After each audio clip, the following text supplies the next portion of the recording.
2017 school board meeting. As is our custom, we would like to start with a word of prayer. Mr. Vaught.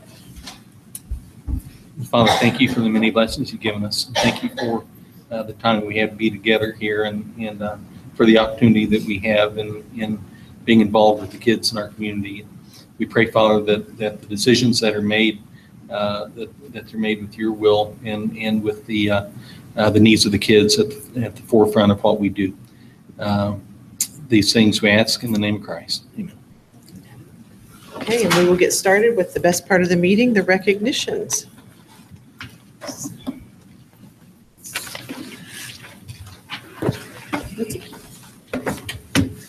It is most definitely the best part of the meeting when we get to recognize our students and staff for the great accomplishments and work that they do with our guiding principles. The first guiding principle is individual student growth, and we'd like to recognize two students who are Central 9 students that have been awarded Central 9 Students of the Month.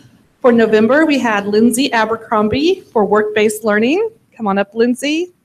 And then for December, Aaliyah Reed for dental careers. Oh, you get to talk. Come up here. Yeah. So talk a little about first, introduce anyone that came to the meeting with you tonight, and then talk a little bit about what you're doing for your workplace. Okay. So my dad, Jeff, and my sister, Mallory, came with me tonight. My mom's working, so she couldn't come. But I do my internship through Franklin Community Pharmacy. It's been open for about 2 years, right downtown Franklin. Henderson's went out of business, so we get a lot of their patients. I started working there before the school year started, but I was really interested in pharmacy school. Now I've kind of transitioned towards nursing, but I've got to learn a lot about prescription medications and really kind of just helped me with everything to go into medical school, to learn all about prescription medications and how to deal with different patients and stuff like that. And where are you headed next year? Hopefully Purdue. Purdue, all right. Well, there's the people in the back that really are. Yeah. And we're going to get a photo op here. Right there's our PR person, and then we'll wait for your dad to get his phone ready.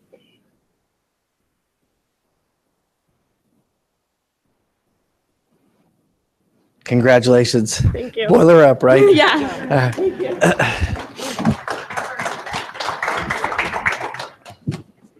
Next, we'd like to recognize 4 athletes who have signed athletic letters of intent to continue their athletic career in college. First, we have Anna McCahill, who will be attending IUPUI for swimming and diving. Alec McClanahan, who will be attending Judson University for baseball. Rachel Kinney, who will be attending Murray State for volleyball. And Javen Johnson, who will be attending Rachel. Taylor University to play golf. Yeah. Congratulations. We're going to start right with you, Javon. You can tell us who you were in attendance with tonight and what you're going to study at Taylor. Okay. Tonight, my dad came with me, Jermaine, my sister, Mariah, and my mom, Dana, and I'm going to Taylor to study finance. You'll notice my outfit today. Yeah, I like it. Yeah, I like it.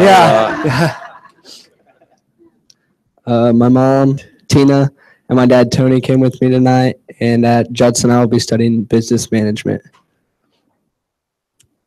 My dad, David, came with me, and my mom, Gail, came with me. And I want to study public relations and communications. And where are you headed? Murray State. Yeah. Sorry. All right. All right. Well, congratulations to all of you. Yep. We'll get a picture here. One.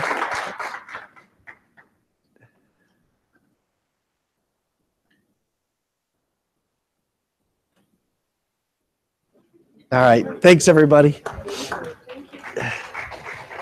So. Next, we'd like to recognize Andrew Bixler. Andrew, this fall, made it in cross country all the way to the state as a state qualifier. So congratulations to Andrew. Congratulations. In addition, he is the Johnson County Runner of the Year. So congratulations again to we actually had both Johnson County Runners of the Year. We had the freshman and Andrew, so congratulations. Introduce your parents and talk about your running and how you did at the state meet. My dad, Kurt, came with me, and my mom, Cheryl. Went to state, and it was by myself, not with the team, but I wish I could have gone with the team. But in state, I placed 101st, 103rd. We're going to go with 101. Nobody will know. And it was just a lot of fun getting to experience that. Yep. Andrew ran really well. If you had a chance to see him run all year, he had PRs throughout the state tournament. And I know in Shelbyville, when I watched him run, he did really well there to get to state. So we're very proud of you. And we'll look forward to having you back next year, correct? Mm-hmm. All right.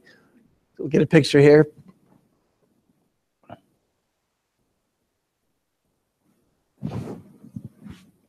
Oh, your mom wants to pay. Hang on. Congratulations, Andrew. Next, for our staff accomplishments, we'd like to recognize Roxanne Chapman for being the Mid-State Volleyball Conference Coach of the Year. She could not be here tonight, but we did want to congratulate her. And then also Dr. Clendenning and Dr. Hayden, who both presented at the IAPSS Winter Conference on district level leadership for high ability programming. And Dr. Hayden got the night off as well. Yeah. All right. That's it.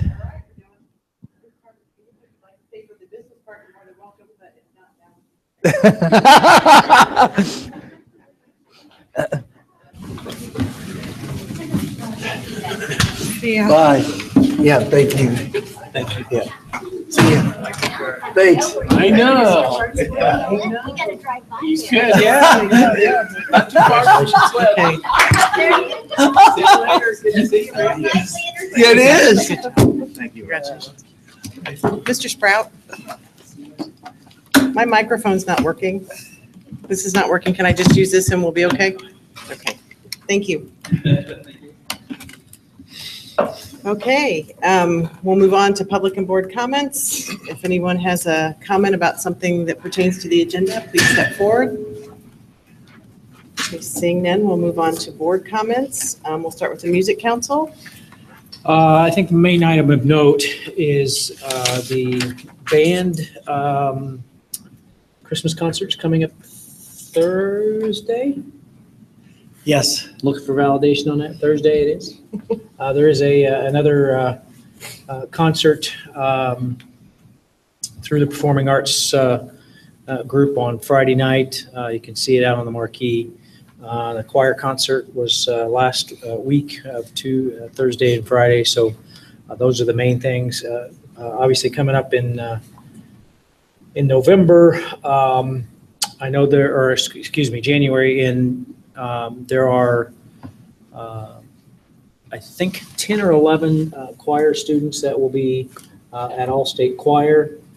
And I believe the band is at the same time, but I don't know how many students are in All-State band. But I know that in choir it's a fairly high number. So that will be in January. And then I know January kicks off the show choir season for the Performing Arts for the choirs. So those are main things of note. Mr. Thompson, also last month we talked about the storage and the door. Mr. Sewell did confirm we've got the door ordered, and we'll be adding that double door for the storage for band and choir here. Yeah, so there's one of the rooms back over here. They're already using it as storage, but widening the doorway to make that a little bit more accessible.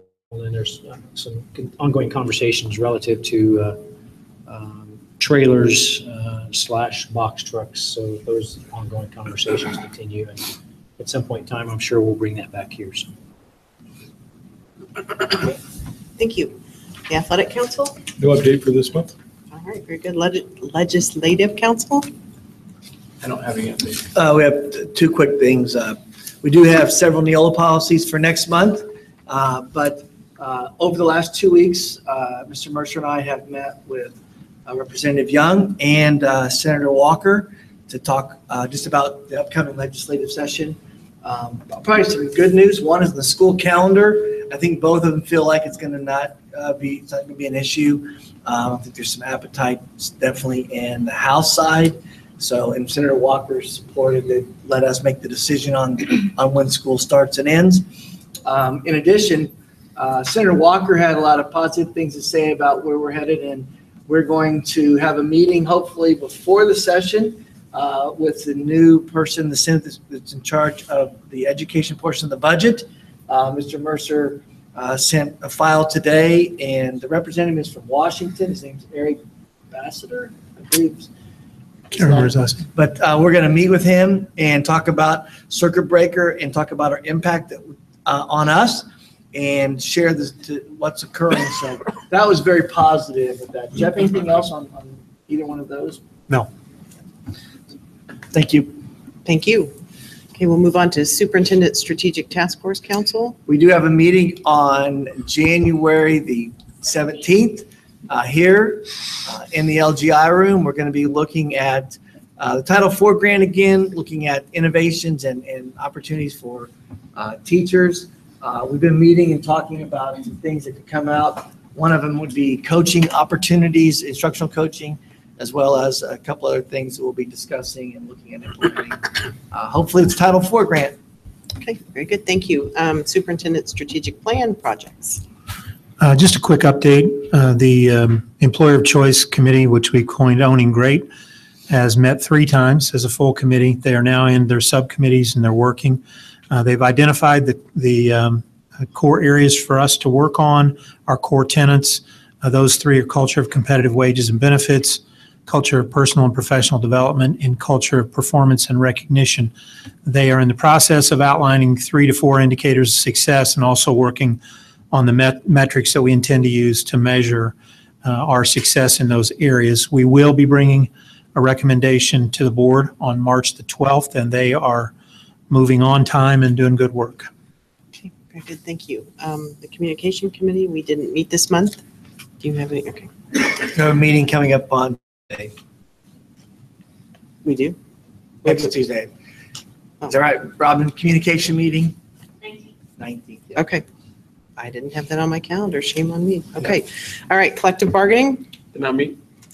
Central 9. Just a couple items of note. There's a turnover in the diesel instructor.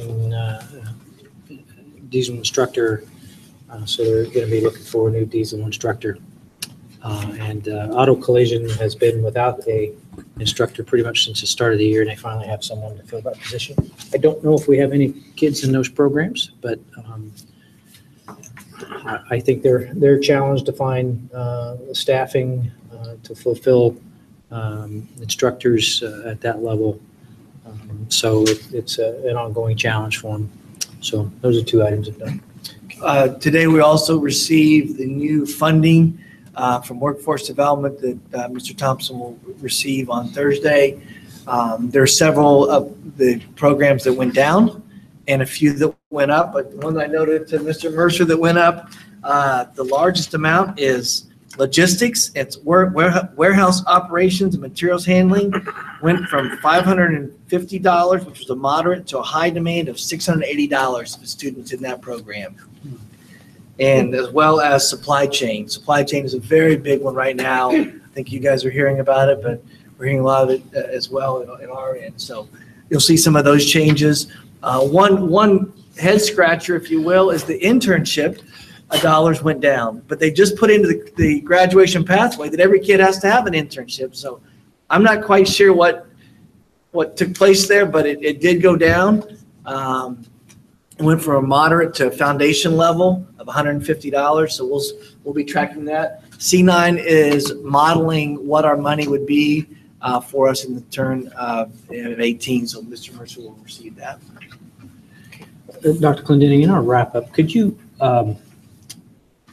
this evening highlight what the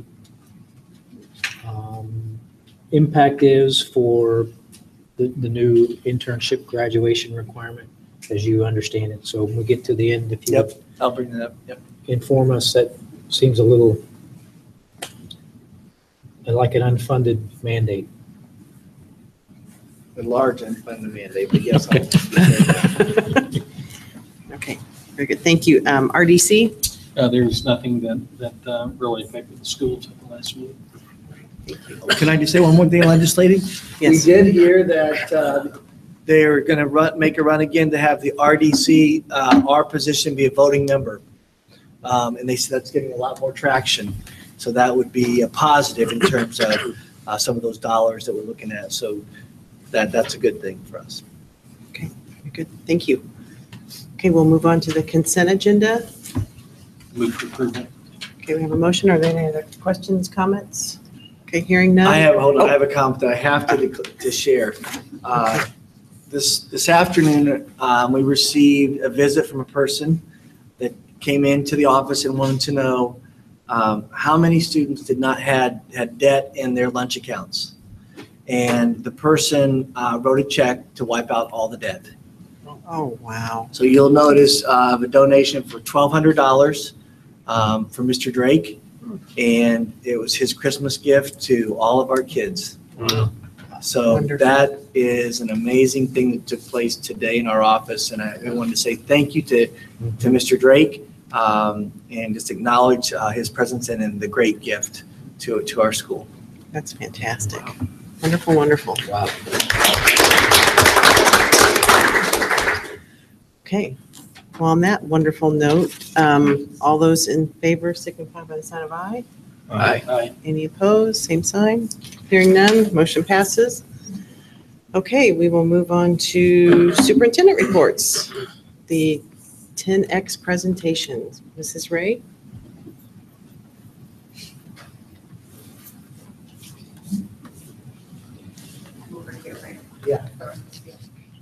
You can take the mic down. I must say, I found the title of this fascinating, so I'm looking forward to learning about math and Old Faithful, so. Yes. Well, I'm Amanda Ray from Custer Baker. I teach 5th grade math, and I've been doing that for 16 years. And when we adopted the Everyday Math program, 7, 8 years ago, a lesson that was in the book was predicting when Old Faithful will erupt. And when I was planning that first year, when I was planning the lesson, it didn't stand out much to me as being something interesting because the kids, we'd already done the graphing part, like plotting coordinate points on the grid and reading the graphs to predict information and to gather information from the graphs. It really was an independent activity. So it didn't stick out to me when I was planning for it. But when I started the lesson, I asked the students, tell me what you know about Old Faithful. And I had 28 complete blank stares looking back at me like they had no idea. And I said, the geyser, like it shoots up water, and they had no clue. So I rush over to the computer and Google, Old Faithful, and bring up pictures of Old Faithful while it was erupting, and they were blown away. And so on the web part of my Google search, the first thing that came up was the live webcam for Old Faithful. And so I pulled it up on our screen in the room, and I said, well, maybe it'll erupt during our lesson. And let's do our graphing, and we'll keep it up there while we're working on this. And it did. And it's amazing. I wish every adult would be able to experience hearing 10 and 11-year-olds shriek and gasp with, seeing that happen. I mean, it's just the best feeling in the world. They just were amazed. They couldn't believe it. And once it finished erupting, they all started clapping, like everybody clapped and cheered. And that whole scenario happens every single year, 3 blocks a day. Like, it's wonderful. And now that they have their own Chromebooks, they can bring it up on their screen, and I link it through Google Classroom, and they just watch it there while they're doing their work. And it was just amazing. And after it finished erupting that first year, 28 hands go up, and the questions are just coming at me real fast. And I'm like, oh, I don't have a lot of background knowledge about Old Faithful. I've lived in Franklin my whole life, and I haven't traveled out west. So I knew right then I had to get out to Yellowstone to be able to see this, so that I could share some personal information, like what I saw and could hear and felt and was able to smell during, out in Yellowstone and during Old Faithful. So I was beyond thrilled to receive this grant, to be able to go out and do this. It's something that I couldn't afford to do right now with 3 kids under the age of 10, and just wasn't possible. So being able to do this through this grant was just amazing. But we started off in Grand Tetons, which I didn't realize was like a next door neighbor to Yellowstone. Like, had no idea, but we landed there, and I was, let's see here, how do I go down? Yeah, I was debating at this point questioning why I asked my husband to come along, because we left at like 3 in the morning to hit the airport and go to Wyoming. And he was like, we're going nonstop until the sun goes down. So we put in a 20+ hour day that first day, and we did a lot of hiking. I wish you could scratch and sniff this picture. It was Christmas. I mean, this put every Yankee Candle to shame. The pine trees, it was just amazing. I couldn't even believe it. So yeah, after 20+ hours and a lot of hiking, we finished our first day there. And the Grand Tetons, those were amazing too. But we headed to Old Faithful the next day. And as you can see, it was picture perfect weather. I couldn't have asked for a better scenario as far as weather. Blue skies, not a cloud around, and we were able to see Old Faithful. We actually were able to see Old Faithful erupt 4 different times. So 2 times this day, and then we came back another day, right? We had dinner reservations at the Old Faithful Inn, 100-year-old inn there in Yellowstone, and we were able to see it erupt right after sunset, about 5 minutes after the sun went behind the mountains. So that was great. It was incredible. And then my husband made us stay after dinner when it was pitch black and there are bears around, but he made us stay, and I'm glad he did, because that was a whole nother experience to be able, it was silent, and there were maybe only 15 other people compared to the other times we saw there were hundreds of people there. 15 other people, complete dark, there's no spotlights. He thought there would be spotlights, but there wasn't. And you couldn't see anything until it erupted, and then you could see the water. So I did get to spend about a half hour talking to poor Ranger Adam. He had no idea what was coming his way. I was like, you've got to tell me everything. Like, what would a 10-year-old and 11-year-old, what do they need to know and stuff? Like, I want to know everything there is to know. And so he was sharing all kinds of fun information. He kind of pointed out, like, to the left of him is, you can see Old Faithful. And he pointed out to the hundreds of people, he's like, it just amazes me. Like, I'm just used to seeing it erupt all the time. He said, so it kind of amazes me to see everybody, like, they're just so impressed by this. And I said, well, even better yet, think about this, that in central Indiana, Franklin, Indiana, there's 5th graders who are watching this, Old Faithful erupt and clapping and cheering, because it does. And he just laughed. He's like, yeah, he goes, it's amazing because it's a geyser. It doesn't know what it's doing. But, he's like, everybody there claps and cheers too. The exact same reaction. 10-year-olds to, retirees that were out there visiting, people from different countries, everybody has the same reaction. So I said, well, how do we predict when Old Faithful will erupt? It's, the length of the eruption times 10 plus 30 minutes. How do you do it? And he's like, well, we time it on our watches. And if it's less than 3 minutes, we guess it's about 69 minutes out. If it's more than 3 minutes, we put it at like 70 some minutes out. I'm like, okay. So computer wise, do you use any do you have a spreadsheet that, documents all this stuff? And he's like, nope. We have a book and we use paper, pencil, and they just write down when it erupts. I don't know if you can see, but they list the prediction or the start time, the height, the duration, the intervals. I'm like, that's, okay, that's great. I expected a little bit more technology involved in that, but I guess it's a state or it's a national park, so they probably don't get funded either. And I said, well, what about in the middle of the night? Who watches? Like, how do you know it erupts at midnight? Like, how do you know that?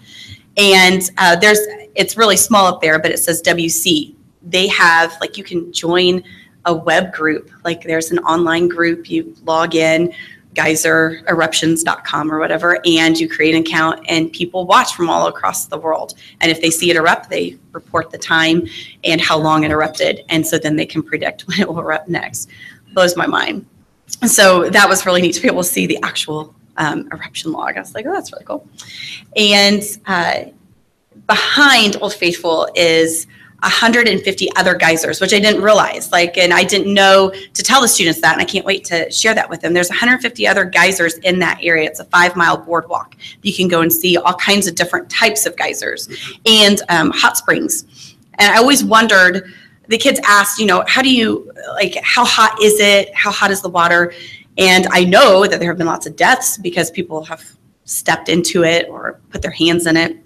And I always wondered, like, how did you know that this was hot? Like, if you just came across this, the first people out in this Yellowstone area, how do you know? Like, did you know right away? Or because it's not boiling, it's not like a pot of water on the stove, but you do know because you walk right up to it. And it's like opening the oven door and that hot air coming to your face. One of these, I actually had to kind of turn and cover my face because it was so hot and the wind blew at the right angle. And it was just, the heat was incredibly intense. So just all behind Old Faithful, it's all these types of thermal features, basically. So it was incredible.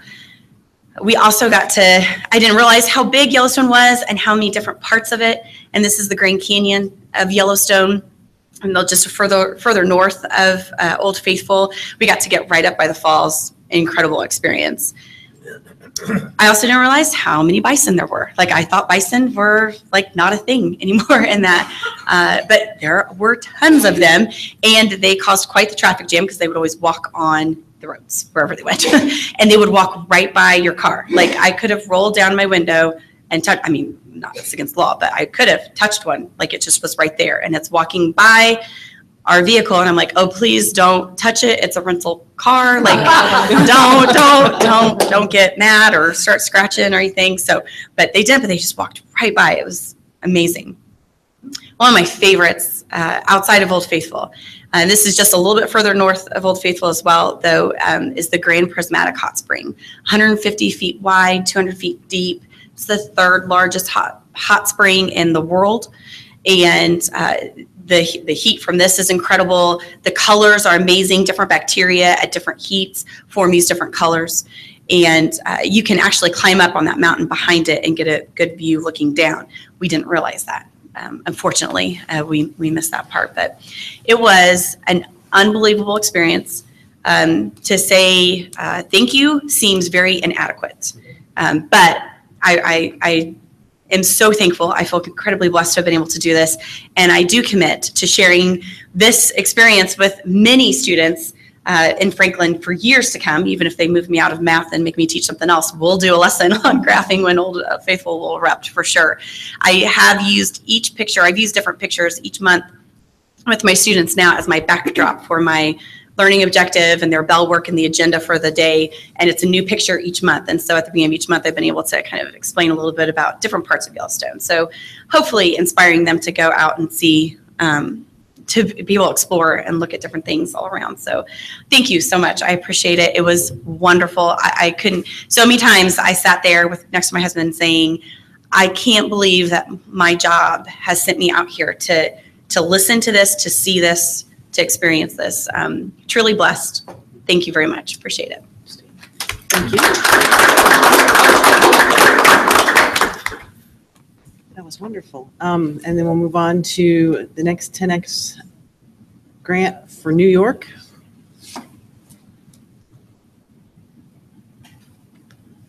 Did you go to anything like that? I did not go to New York. Yeah, this one, we're going to see three different people that participated in a trip to New York, and they all focused around 9/11. So we thought instead of having each one come and tell their story, we thought we would condense it. I'm going to also put a little note in here. We watched it today. There were some stressors. Robin promises she's got it fixed. No, I'm kidding. But if for some reason it starts to malfunction, we are going to stop it, because what was happening today, we would hear the voice and we would see them moving, and it was out of sync. So we want to give them honor and respect they have. She did email this to you, so you can see that. So that's what we did. We combined three presentations about going to New York at 9/11 from the support staff side. So.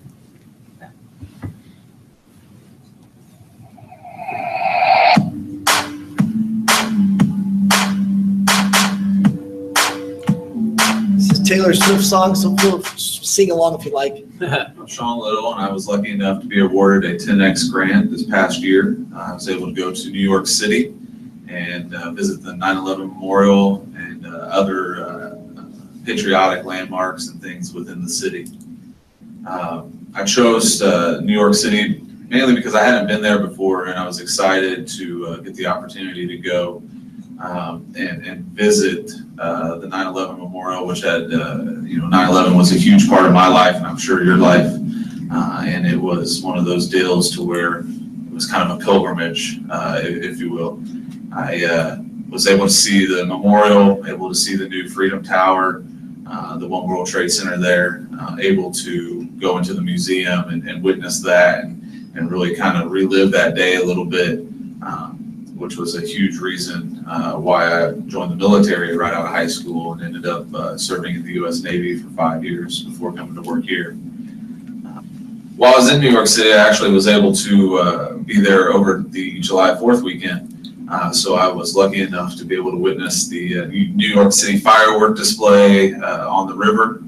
I was able to be on a boat and actually enjoy that part of it and get to see that, get to go under the Brooklyn Bridge as they're shooting off fireworks and be part of that whole celebration. It was really cool to see the city, patriotic, flags everywhere.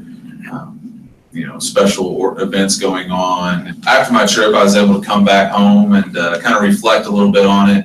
I talked to Ms. Sarles previously before going about maybe speaking in her government class when I returned about terrorism and how it impacts the U.S., but then also how it impacted me personally, with being enlisted in the military. So once I came back at the beginning of the semester, I was able to go to Ms. Sarles' class and co-teach with her for a day and spend some time with her students, explain to them kind of what I did in the military as anti-terrorism specialist, but also my experience in New York City and seeing the memorial and being able to go through the museum and learn things that, even after living through that day, from afar, I still didn't realize happened. So there was a lot of good things I could bring back to the students and engage them with. I think it was great. And Ms. Sarles and I actually. Hello, I'm Trina Nally, and for my grant, I wanted to visit all the 9/11 memorials. The kids that I work with here at the elementary school, they weren't even born when 9/11 happened, and a lot of them now they just know, that it's, some of them know it's an important day in history, or remember red, white, and blue, or something. But the memorials are so unique and so honoring to the victims. The one in New York, the memorial is like an infinity fountain. I have some pictures, and their names are on the walls, and the memorials they're at the exact same spots where the towers were. Yeah, I found out if there's a white rose by their name, that day was their birthday. After the museum, one of the books I purchased was called The Little Chapel That Stood, and I was able to find that chapel. It's right there by the towers, and the first responders used this as a place to rest, and in it that talks about a fence where the first responders put their shoes, where they changed into their boots, and they could tell if someone didn't come back and get their shoes that they didn't make it. So after New York, we drove to Pennsylvania and to the Flight 93 Memorial. At the top of the hill, there's these walls. They're called the flight path walls, and that's people reported coming out and seeing the plane, walking back and forth. And so that's on a hill, and then at the bottom of the hill, there's this wall, and each victim has their name on a wall, and it looks like one wall because they all died together, but there is a little section in between each wall so that they can have their individual wall. And then from there, we drove to Washington, D.C. to the Pentagon. Each victim has their own bench, and the bench is extended like a wing. When you look at their name on the bench, if you see the sky in the background, they were on the plane. If you see the Pentagon in the background, they were in the Pentagon.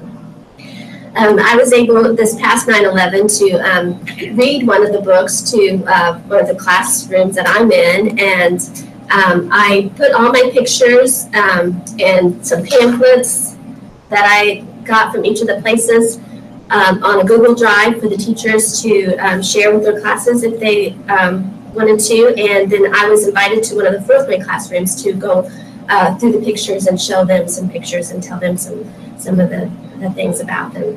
So I was able to do that this past 9/11. And I got some other books with the grant for our Northwood Library. One of the books was called 14 Cows for America. And then I got a couple of, I got America's Under Attack. And then I got a couple of little young adult chapter books, about some kids, their stories that day for our older elementary kids. So those are all in our Northwood Library now. And I'm just so thankful and grateful that I was able to experience this. I've always had an interest in immigration. My background is German, and I really wanted to do a DNA history before I went to see if I had a name on the wall for someone who immigrated through there, but I didn't get a chance to do that. But that has always been my dream, to go to Ellis Island and to view that. And my health has been compromised for like the last 5 years, and I spent several summers in treatments and surgeries. And so this was a summer that I decided I'm definitely going to travel. And I was so excited to be chosen for this. I cannot tell you what a boost to my spirits it was, and still is. To think that so many of those sites that I only got to read about or see on TV and in movies, I actually got to experience that. Like viewing the Statue of Liberty for the very first time, I thought about, man, if you were an immigrant coming to this country and you saw that, how your heart would beat and eyes would well with tears, and that happened to me. I mean, it was so very exciting, and just talking about it still chokes me up because it was an awesome experience, and I am so honored that I was chosen for this.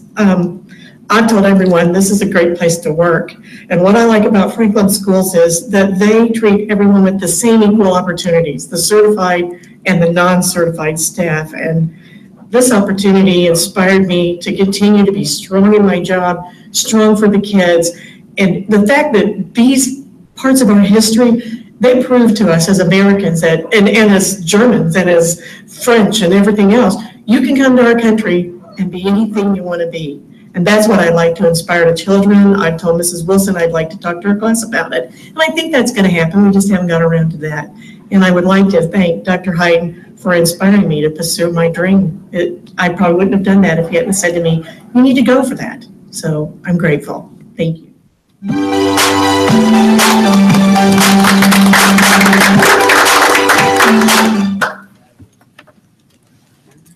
That was wonderful.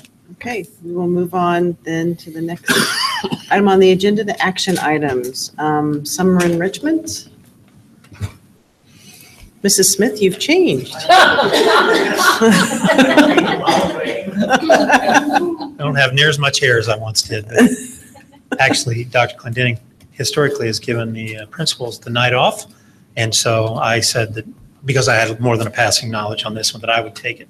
You may recall she was here last month and shared with you some of the inner workings of the committee. She shared the project charter and the project tracker. They have continued work, and they're doing very good work. In fact, they meet again tomorrow. The one item that was still out there was this slide, and that was the program cost for both a half day and a full day, and wanting to make sure that the board was in fact okay with that. Run it past you one last time. I think she probably wanted formal approval on that. Doesn't have to be if we don't need it, but that was kind of the deal. So anyway, we're back with the same amounts that we had shared last month in hopes that we can advance this forward. I'd move for approval. Okay, we have a motion. Are there any other questions or comments? Okay, hearing none. All those in favor signify by the sign of aye. Aye. Aye. Any opposed? Same sign. Hearing none, the motion passes. On behalf of Mrs. Smith and the group, I thank you very much. I'll just, if it's okay, Mrs. Please Ott, do. I'll just continue on. Please do. The next two resolutions are items that we do every 6 months. And the first one is the ordinance to transfer appropriations. We want to make sure that we don't end up in the red in anything. And so we've got that one, and we have the temporary transfer loan, which we make good on by January 31st of next year. So both of these are shifting monies as required for reimbursable grants and to keep us out of the red in our accounts. So I'm asking for your approval of both these items this evening. And we can just lump those as one item, can't we? One item, Roger? I would prefer action separately. Okay. Okay. Okay. All righty. So we need a motion for the resolution first. Okay, very good. Have a motion for that. Any questions or comments? Hearing none, all those in favor signify by the sign of aye. Aye. Any opposed, same sign. Hearing none, that motion passes. We'll move on to the temporary transfer. Move for approval. Okay, we have a motion on that. Any other questions, comments? Hearing none, all those in favor signify by the sign of aye. Aye. All those opposed, same sign. Hearing none, that motion passes. Thank you very good. much. Thank you. Okay, we'll move on to discussion items. The curriculum. Mr. Ahouse is not here, so. Stated in. There we go. Mr. Ahouse. All right, thank you. Every year we bring any new classes, especially from the high school, that they would like to offer for the next school year. We brought 2 art classes to you, and AP Art History and Ceramics. This is in line with, if you remember, when we moved 2D art to the middle school for credit, it was in an effort to be able to offer, to get that prerequisite out of the way as a middle school student, to be able to offer additional classes at the high school level. So this is an attempt to offer another AP course and then another more of a hands-on engaging course in ceramics. And then we've been feeding you a little information about Project Lead the Way, and Dr. Clinton is going to talk more about that in a second.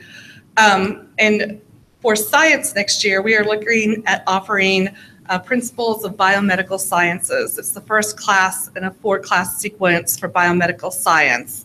And we have, this is really an organic class that evolved from Jeff Carnes, who is a current biology teacher, and he teaches upper level biology classes.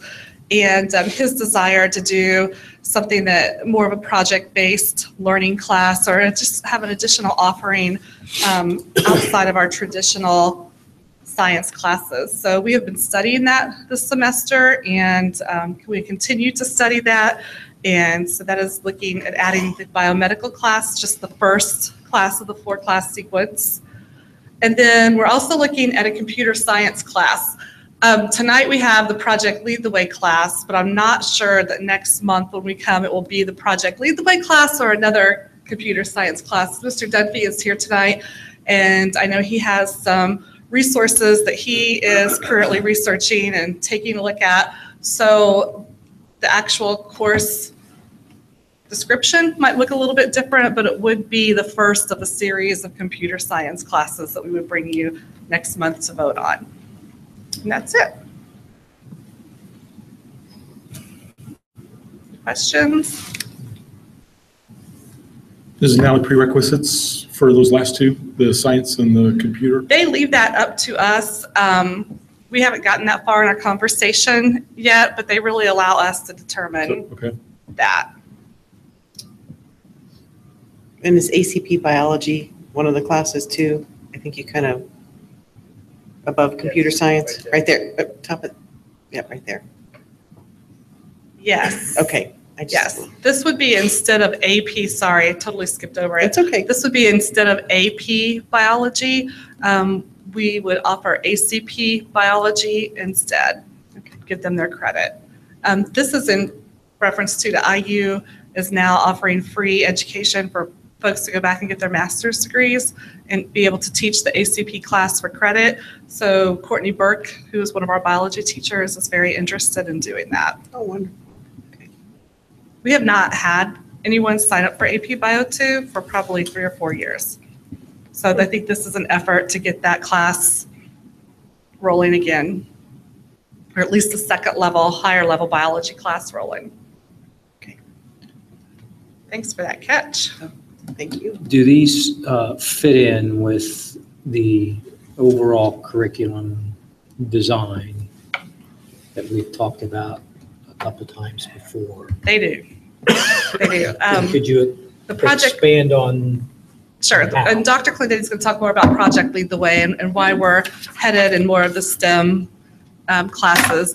The new state pathways are leading us there. Governor Holcomb's charge of offering computer science classes all the way down to, and career exploration classes all the way down through the elementary grades is leading us there.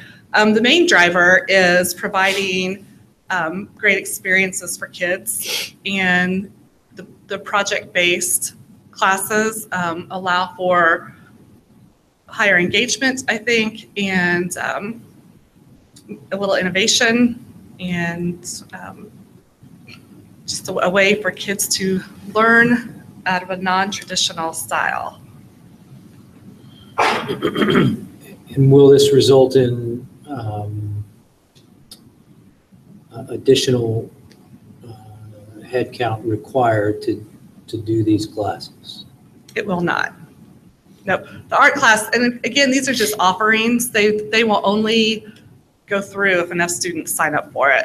So we still have the same bodies of teachers. It's just a different class offering. When you say enough students, what does that mean?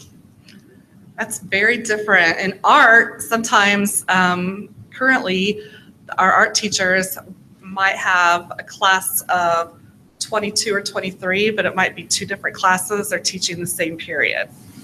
So in the AP classes, that might be a class of 15, because we really believe that we want to keep those classes even though we might only have 15 students sign up for them. So it is a decision we take case by case, and really the high school works in conjunction with Dr. Clendenning and me to determine whether our class is a go or not, based on enrollment.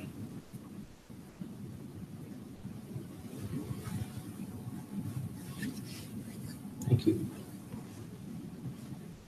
Good? All right, we're good. Thank you. Okay, and then Project Lead the Way.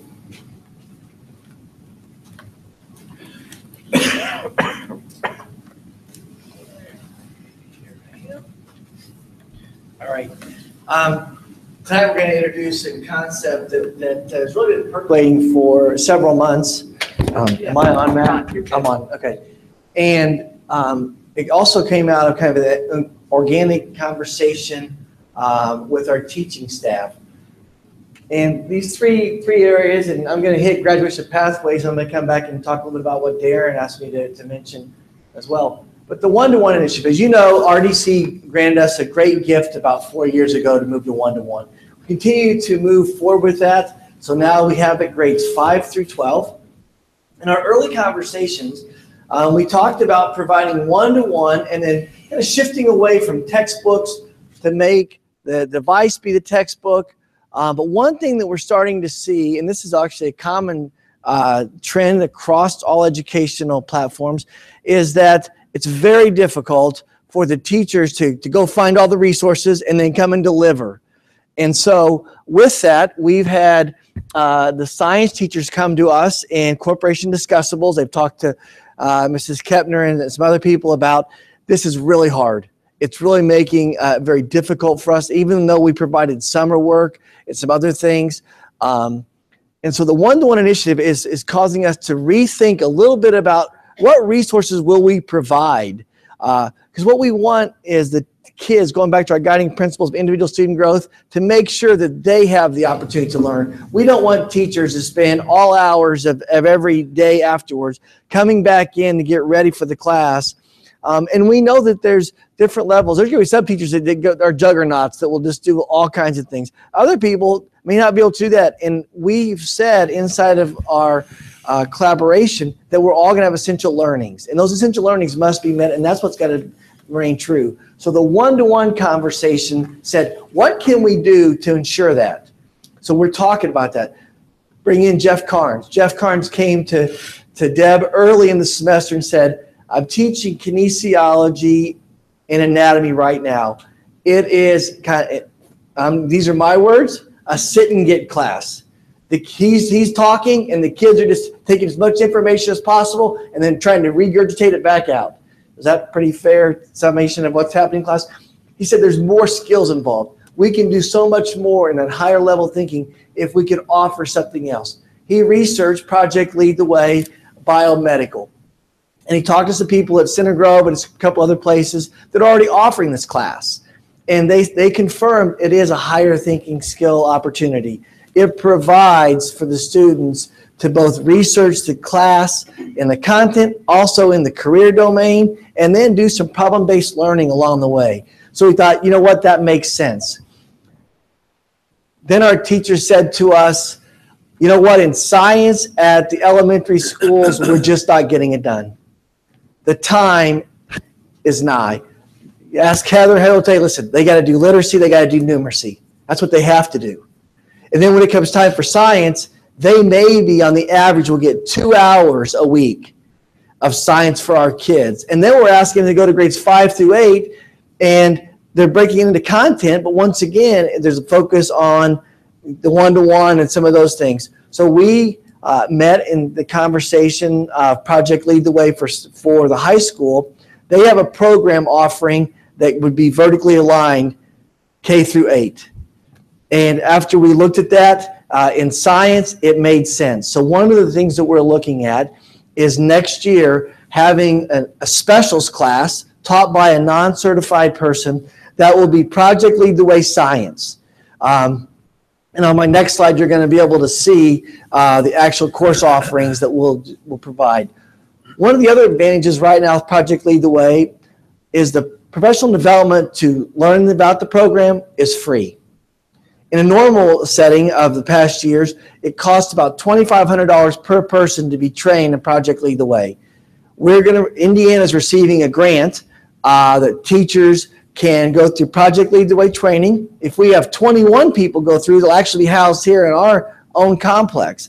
So we're looking at training our people, both certified and non-certified, in 2 content areas, science and computer science. Engineering is a possibility. We like our project. We like our engineering at the high school. And what you're going to see is at K-8, the way that we're going to offer it, they're going to actually be introduced to engineering projects through the computer science domain. So it really made sense for us in that journey. Graduation pathways, I'm going to come back to that one.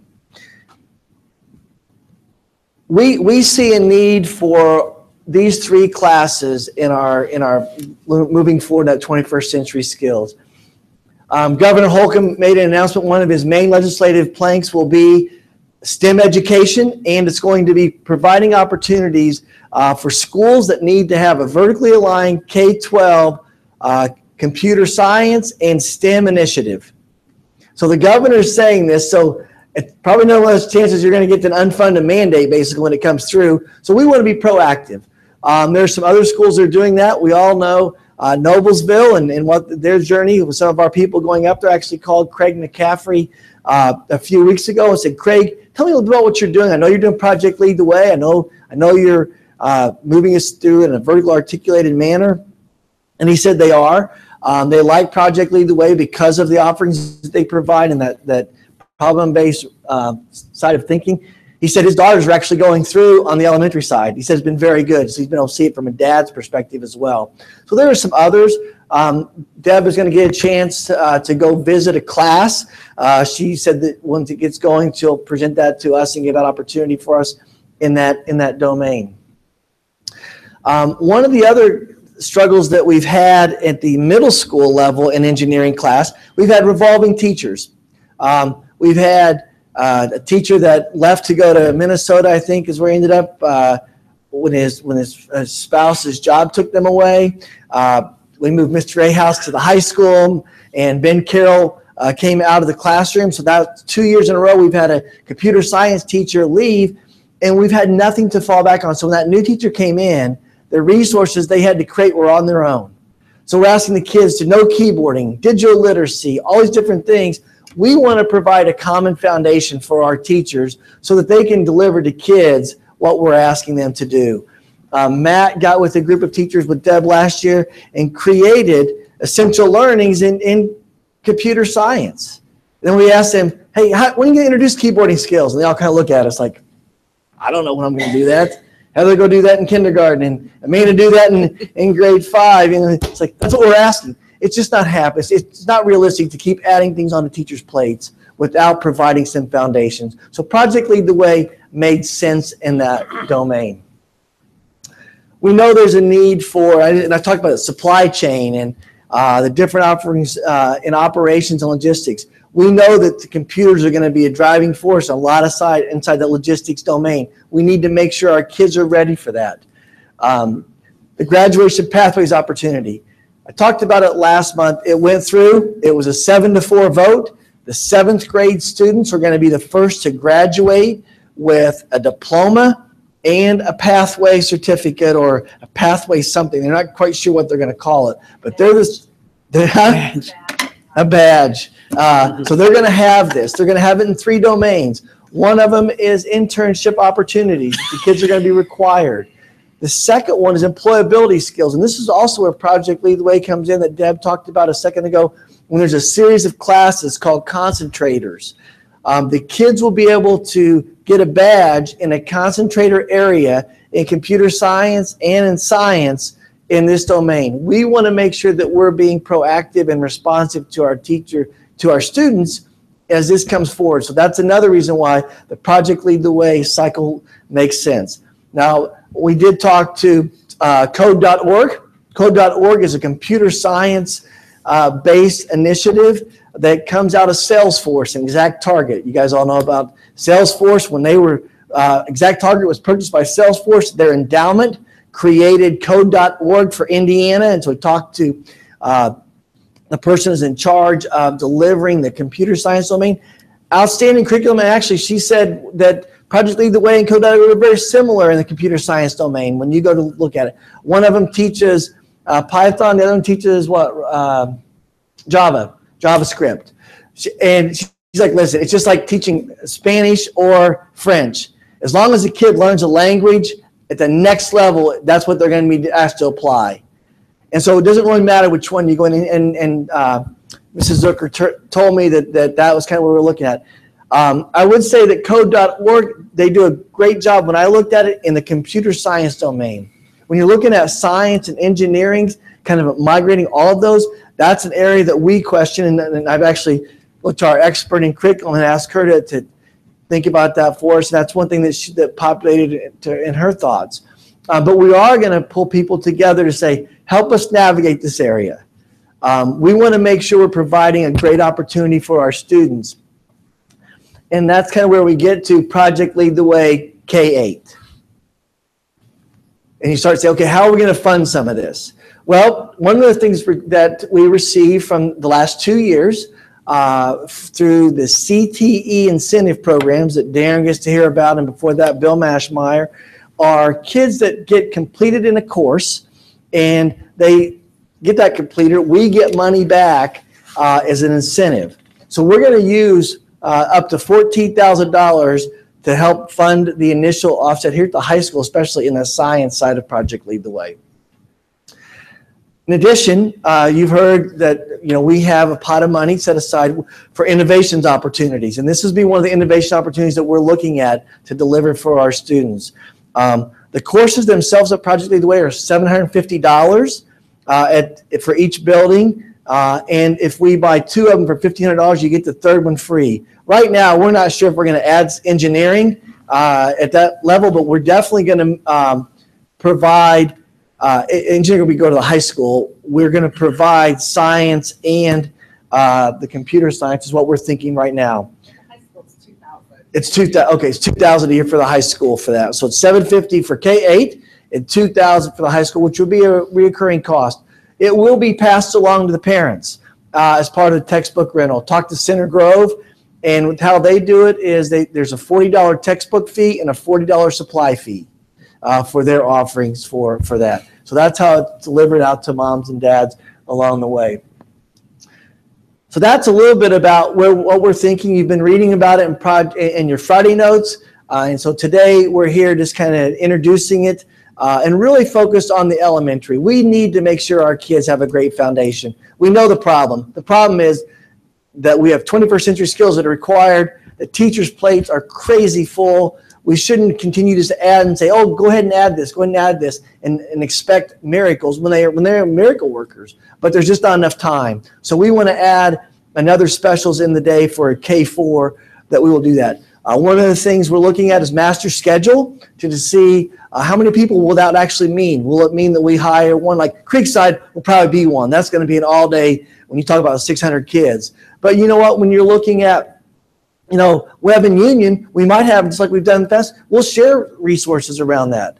At Northwood at almost 500, it might make sense they'll get their own. And so we're going to look at that, and we'll come back with some more definitive answers to the staffing side. But we want to just make sure you're aware of it, see what questions you have about this.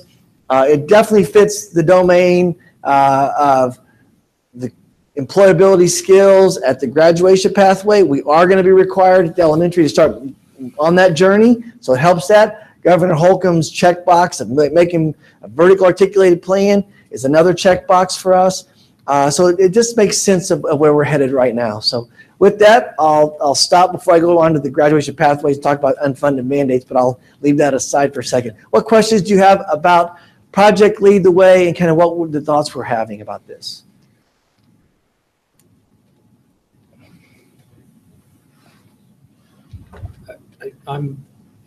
Maybe I missed something here, but how is this not going to be an additional burden on the teaching staff? K8 we'll be bringing a new person in.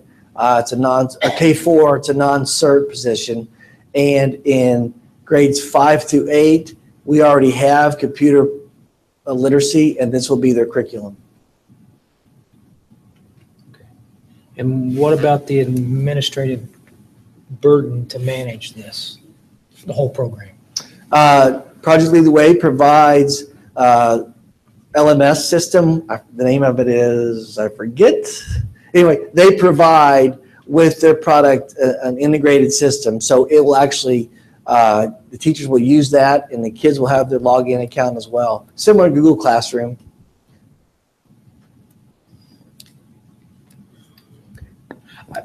I don't know that I understand fully enough to even ask an intelligent question at this point in time. This is probably something we probably, as you learn, right? Yep. Just come back and share. I mean, I don't know that any of us. Another thing that this year on iStep will be the first year our students will have to take the entire test on the keyboard. And so we really need to beef up our keyboarding skills in the early grades. And so we've talked about, we would call this a STEM special for the K through 4 kids, where they would get computer science, keyboarding, digital literacy, and also then the science, the lab kind of science in addition. So we are learning as we go as well. If you click on this link, you'll see that they offer many different modules, and you get to select which ones you want to teach. So we would bring the whole K high school group together and determine in all of those areas what we would teach in kindergarten, first, second, third, fourth, fifth, sixth, seventh, so that we had a really nice aligned vertical program by the time our kids got to high school. Here are the concentrated classes, for example, in science. The kids go through that. That's what would be in the career pathways for them with employability skills. Concentrator is up to 3 classes with the senior grader average. That was what was adopted in the graduation plan that just passed. In addition, you'll notice in computer science, 2 AP classes. Well, those are AP classes that could be for anybody. You don't have to do Project Lead the Way. That's just an advanced placement class. And then 2 classes they're looking at here is Computer Science Essentials. That's the one that is run down and highlighted. And then beginning in the fall of 18, it's actually a cybersecurity class that they're offering. So how much of this will be what's the timing of adoption and all of this? Timing of the adoption. Yeah, I mean, obviously there's going to be changes coming to us. Yeah. They're all not going to happen tomorrow. When will we actually start adjusting and the way we go about our business, if you will? K4 in the 17-18 school year, backing up the adoption process, you're going to see it again in March and then or April, and then approve it the next month from your perspective. Okay. So today, what we're just asking, this is just a discussion. I do not see us coming back in January and saying, hey, can we approve this? That will not be the case. This is just really an information for you to begin thinking about questions that you have as we travel through, gather and fact finding. We've identified the problem. We understand the issues that are there that are both external and internal, and we're just trying to come up with the very best decision for us as a corporation. Project Lead the Way also has a partnership with AP, so that if you're in the Project Lead the Way class, you can sit for the AP exam. So that's a nice crossover between the two at the high school level. So did I miss on the pathways though? You said that the 7th grade is the first class that's going to be affected by the new mandate, right? That's a short window. What changes do we have to put in place to get ready for that group? That's a whole different conversation, but Okay. you're right. It's Okay. a very short window, and I mean this I think will be a small piece of that. Okay. That is a much bigger Okay. question to answer. So just idly curious, as you look at the AP courses, under engineering, you have the math and science core, and then down you have the Project Lead the Way classes, which are take you into the engineering realm. So we have much of that core already in place with the science piece, and limited amounts of the bottom piece. Obviously, you've been talking about K through 8, and obviously that's high school. Is the intent to move towards the high school piece at the bottom, to have those engineering fundamental classes in place? I think the idea will continue to grow our engineering program. Right now, we rely on the expertise of Mr. Rose, and he felt like that what he's providing, but as you know, if the kids go through there, it's 9th and 10th grade, and we're stuck in grade 11. So I do think you will see us continue to do that. That would be additional staff, I'll tell you right now, because right now Eric's plate is full in the math and in the engineering class. If we continue to bring that forward, and that will require more kids really in that journey. But in talking to Eric, he's not opposed to this either. Especially with the free PD training. So one thing we're talking about is maybe getting the free training and see what provides, and then move it into. Deb talked to the sales rep, and I think K4 is the easy integration. The high school is a little bit an easy integration. 5 through 8 is not an easy integration. So that's the other thing we're looking at, in just getting training first and making sure then it fits together. But we want to have a plan that shows that we are cohesive. When we're talking about parents coming to our school and all the great things, it's supposed to be one more easy thing to is tangible. That people can say, you know what, in STEM world, I see how that fits together with what you're doing. I really think in the 5 through 8 world, in addition to the K through 4 world, it would be more a mixture of these classes instead of maybe a straight line computer science in 8th grade or straight line engineering in 7th grade. You can pick and choose the modules at each of those levels so that you can combine many different STEM classes. And I think it would be more, since it's a specials rotation, it would be more of a STEM encompassing class than a specific class. And here you can see some of the modules that you can choose. And then as you travel on, you'll also see how it's aligned to the standards for our students, especially in that K4 domain that we're talking about. And I think we'll see the teachers breathe a sigh of relief to know that, hey, at the elementary level, the kids are getting science. It is an important aspect of their journey in learning. And we can have experts focus on literacy and numeracy. And then we're going to continue to provide kids opportunities with that. So this is attached to the board. You can please look at it. You'll receive more information along the way in Friday notes. And then I believe the timeline will have us probably in March or April as we come back in that journey to answer Mr. Wirtz's original question. Where is this attached? On the presentation where it says Project Lead the Way, the blue tab right here. If you just click on that, it takes you to it. Do you guys have that, or does it not? It's not linked. No. I'll send it to you tomorrow. Okay. It's not linked? It should be linked. No, your presentation, your whole. Yeah. Okay, I'm sorry. Yep. Okay. Yep. It's not linked, but it will be. Okay. And we'll make it open to the public for that as well. I think one final comment. It would be helpful to me to understand the execution plan around how we're going to do this. Again, I don't have any issues at all being an engineer about what kind of curriculum you're doing. It's just that this to me seems rather huge undertaking that if you start looking at what's it going to cost, not necessarily in dollars going out the door, but there's an opportunity cost associated with this, and I don't get the sense that that's well understood yet. Someone's got to lead this thing, right?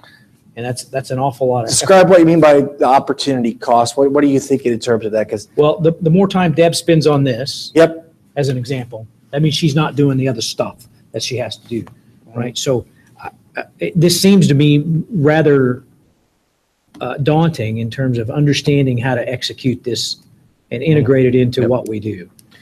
And that's what I'm asking is how are we going to pull that off?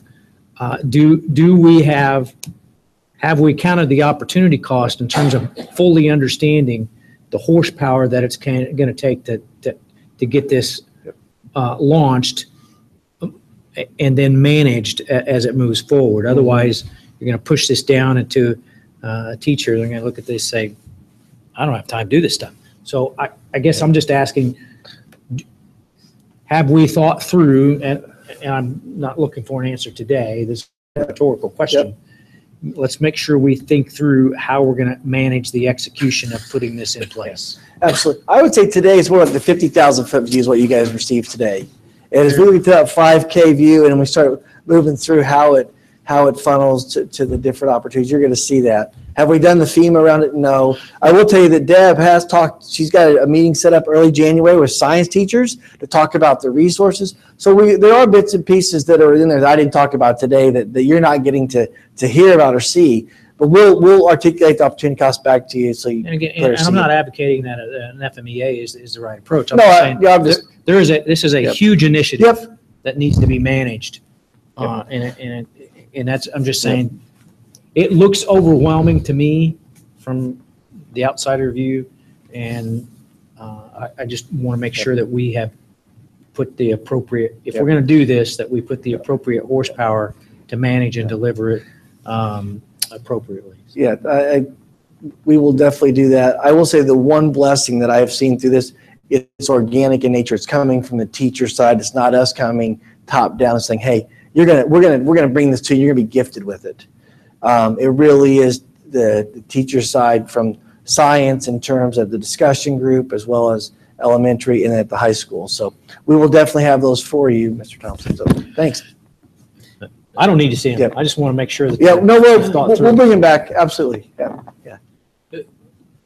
This is kind of an aside, just a question from the cheap seats, but on the iStep, so it's all keyboard, and so do we like that?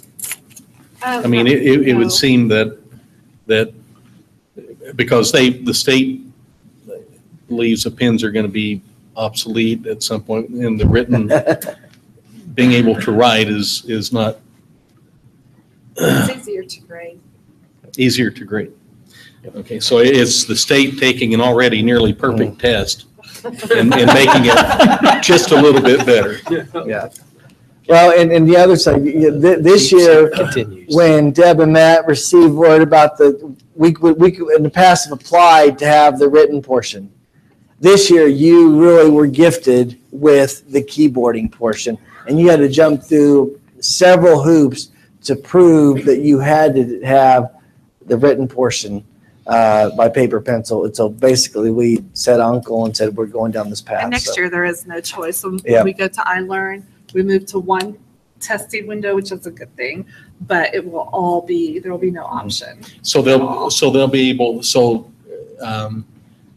with making it easier to grade, then do you think you'll have the grades back, I don't know, the same school year? That'd be nice. That's definitely the hope. I'm going to shift gears quickly and talk about what we're hearing about the graduation pathways. A lot of to be determined, I will tell you that. An example in the employability skills, one of the things that they said one way you could get is take the SAT and get a baseline score, or the ACT, get a baseline score. But if you remember last legislative session, they ruled the SAT and ACT could not be the state test. So now they're in a predicament. They either have to go back and change the law and say that it can be the state test, or they got to choose another avenue. ASFAB is another one, that a test that's going to come in. ASFAB is the military test. And it's how the kids, if you sign up to go into the military, you take this test, and based on your score, it determines your ceiling, where you can actually move into different jobs and responsibilities in the service. That's another domain that they're going to have to look at instead of bench score. Right now, that score is a 31. But that's kind of to be determined if that's going to stay. Dollars, they say they're going to fund it. They're going to trade out the ECA portion, which is about a $5 million venture, and they're going to purchase the SAT and ACT and ASFAB for us. So we'll see all of our kids take one of those tests. So logistically, it's going to be a nightmare. Once again, kind of, if you got to do this, what are you giving up to do some other stuff? Who's going to track all this in a warehouse is another big portion of the cost. Mr. Mercer was in a meeting recently with Bob Yoder. Bob Yoder is the CFO at Southern Hancock, and they said they've done some research already on the cost. Mr. Mercer, you want to share that? Well, Southern Hancock, about the same size as us, has estimated that additional cost will be in the $400,000 a year range for them. Merry Christmas. And yes, and when I talked to Deb, and I was in a meeting with Representative Young, Representative Baining, and Avon's senator, I forget his name. I asked Bob Baining directly the cost question, and he kind of dismissed it. And so it's going to cause burden to us, and that we do know. Internship opportunities are going to be a big requirement, or tracking if a kid is a student athlete or in a club or whatever.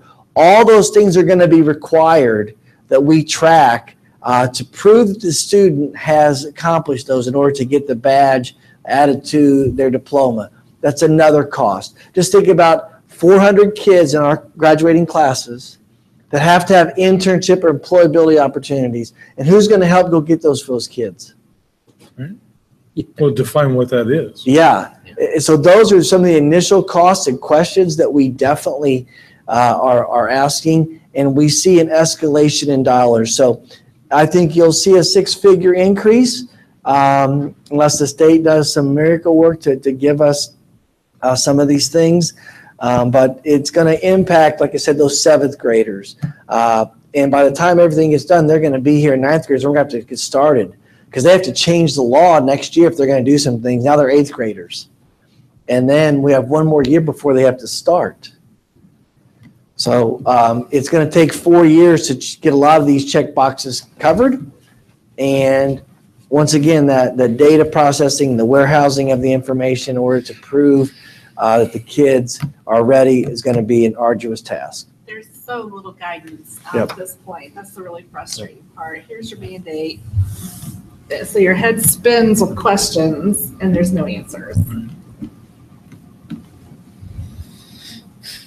We'll continue to provide guidance on that from when we receive it.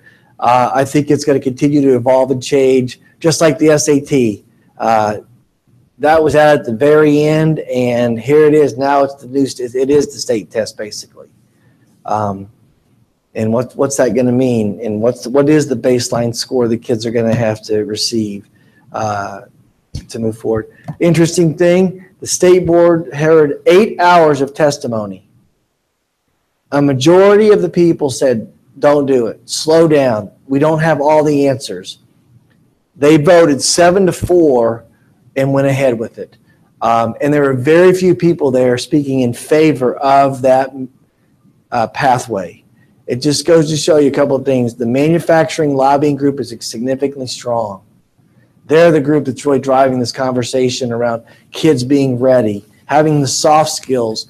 And they believe that using these employability domains, that the soft skills are going to enhance. Kids are going to show up to work on time. They're going to do these things. So if you're in the Harry Potter Club, that's going to prove that you have soft skills. Because that's actually one of them. I mean, think about that. You can be in any club. They don't dictate what you have to be in. So think about that. Kid can score a minimum score, be in the Harry Potter Club, and they're ready to go to work. I don't think that they've really thought about this. I agree with the idea, right? Yeah. We need to stop and think about how you're going to, I mean, there's nothing wrong with it. Well, this is actually goal number 2 for us, getting kids ready.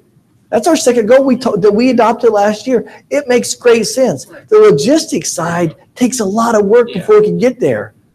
And we set the goal to be ready 2020. That's when we set it to be ready for any of those. And they're telling us that these 7th graders have to get ready. It's going to be a tough one. I think, hey, we'll learn to adapt. I think we'll figure it out. But the dollars I am worried about, obviously, with all the other things for us, and we're in such a unique position with our lovely friend called Circuit Breaker that really plays an even more significant factor for us than most schools. So that's unfund the mandate. Thanks, everybody. Merry Christmas. Yes. Okay, so we will move on to board and administrative comments. Do we have any? The board, then the administrative, or which? It's together. I just want to make comment on however you want to do it. Christmas, the choir Christmas show. That was unbelievable. So I went to that instead of wrestling meet, which in my little world, that's a significant. That's a victory decision, you know. So, big choice. But it just is. We talk about the good to great and that sort of thing. I mean that program is great, and you see all those kids up there experiencing and participating, contributing to excellence, and it's just stunning. You know, it just really was, and so I just would like to thank all of those that have participated in that and their leadership and that sort of thing. It's such a great program for our community, and at $10 a ticket, I don't know how you could have better entertainment.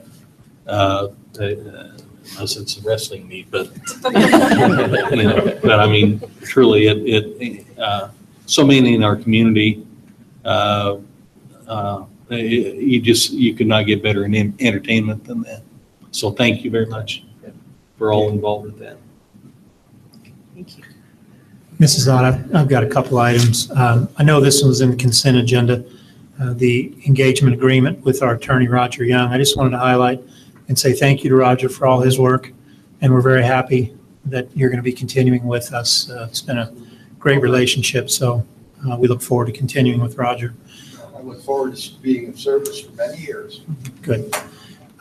Also, I got a phone call last week from the State Board of Accounts on Wednesday, and they wanted to meet Thursday morning at 9 o'clock, and they just moved in. And so I wanted to let you know that Lisa and Jake are on campus now, very nice folks. They will be here for 3 months, and Lisa mentioned to me, and this is the reason I'm bringing it up, is that she would, depending on who's elected president next month, really needs to meet with the board president, but also would very much like the opportunity to meet with each of you. Doesn't have to be at any scheduled time. If you happen to be in the central office, they're there Monday through Thursday, 6 a.m. to 5 p.m. and would be happy to meet you. And they'll be there for 3 months, February 15th, 6 a.m. to 5 p.m. January 6th, that should be a problem for you. It's easy. They're there for 3 months? 91 days. 91 days they're gonna enjoy. Last time it was a year, Yeah, so 3 months yeah. they'll be moving. Well, that's a gift. Yeah. She's actually you guys will enjoy her. She's very appreciative of all the work. She's reviewing our last audit, obviously, but also kind of just looking at, in terms of internal controls, the new state law and some of that. So, very good. And Jeff, I know we talked briefly on the phone.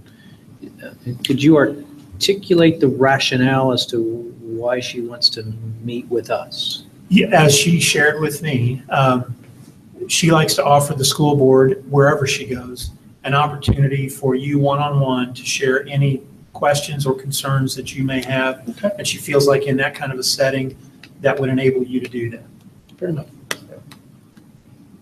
There's no agenda. There's not a formal meeting agenda. Okay. Fair enough. No problem. Except when the board president, that one will be more formalized, just talking about state responsibility. So, a couple other things I have, just I echo the same sentiment as Mr. Young, as your continuing engagement on the attorney side, outstanding, both his knowledge and also just where we're headed. So we appreciate that. We have Coogee Kids coming in January, the first week back. Thursday evening on the 11th, we're going to host dinner for their sponsors. I think last year, Mr. Thompson and Mrs. Ott hosted them for us. We'll either be going to Big Woods or Court Street. I think last year we Court Street, and so we'll make sure we coordinate with the city. So please look at your calendar. 6 o'clock on Thursday the 11th. You're all invited to go out to dinner. I think Chrissy said she could definitely go. Danny, I think, said he could look at his calendar. But all of you, please check your calendars. And I'll be going with them as well for that, and anyone else from the central office team. We have Wednesday night to mark on your calendars. Hors d'oeuvres begin at 6. We're going to be entertained by Rockefellers 2, or what they kept the same name, right? Yes. So the Rockefellers are going to sing for us again. Santa Claus will make an appearance. We have almost 100 people showing up at the event this time, so we're really excited about that. So it's 6 o'clock at Crystal Springs Barn. Hors d'oeuvres start at 6, dinner 6:30. Legendary is doing dinner again. So if you want their mac and cheese, you can bring your kids and get mac and cheese and all that good stuff too. Chicken fingers. Robin says no. So that's where we are. And then there is a band concert, which Darren highlighted later this week, Thursday night for the band, if you're interested in that as well. So I think that will be everything that we have from our end. Okay, very good. So then that will lead us to public comments. Anyone from the public have a comment? Okay, seeing none. Move to adjourn. All right, thank you.